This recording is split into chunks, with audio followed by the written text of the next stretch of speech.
So I'd like to talk a little bit more about the rear hip coil and the corner that we're trying to create. When I say corner, we're trying to create this feeling. Think of the bar stool that swivels. Think of our rear hip being that bar stool that swivels. And we're trying to get kids to understand that corner. That's eventually going to happen up here, but again, if we start them on the next lot, they really feel this connection between upper and lower body. This move right here, where notice if I had a flashlight, which I have a flashlight bat that I use with the kids, to show them that this corner only comes back to about here, meaning I'm not going to overload, over coil. This is why I hate using the terminology load up, because I feel like they really think they have to create a lot of energy to do this, and you don't. The coil is actually you're just stretching two components against each other.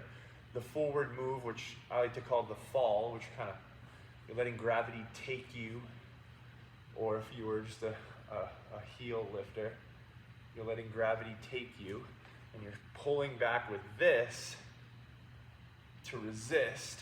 I'm really just keeping the hands where they began and kind of falling away from the hands, but I'm using the hands to make that move take longer and resist. So I'm controlled, controlled, controlled, early, slow, controlled, start it early, start it slow.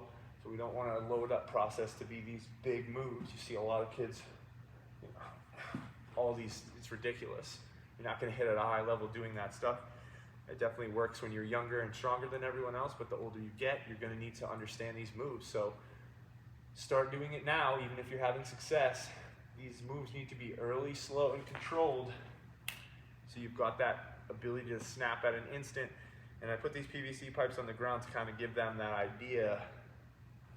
And then also this pole right here, that is the corner, I like to put it in this manner because it continues, and this is really teaching them that understanding of getting inside the ball, because what we don't want to do is, if I had this flashlight or this laser beam on the end of my bat here, I want to launch inside and launch this knob in the direction of the ball. If it was inside, it would launch in this manner.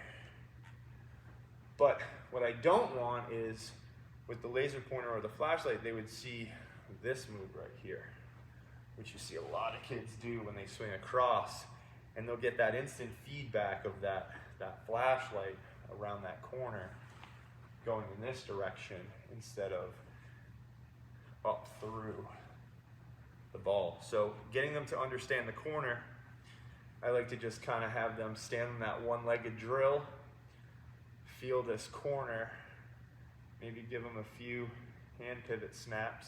Again, it's this move, not this back here. And then now from here, I just have them kind of tiptoe up here as they coil. And you're really trying to get them to stay in the air, keep the foot in the air as long as possible. Because again, they need to get comfortable in the one-legged position. And the only way we can get them comfortable doing that is to practice it without a moving ball. And then they've got to learn to get comfortable with that as a moving ball is coming at them. So here's how I would have them do the drill. Would stand like this.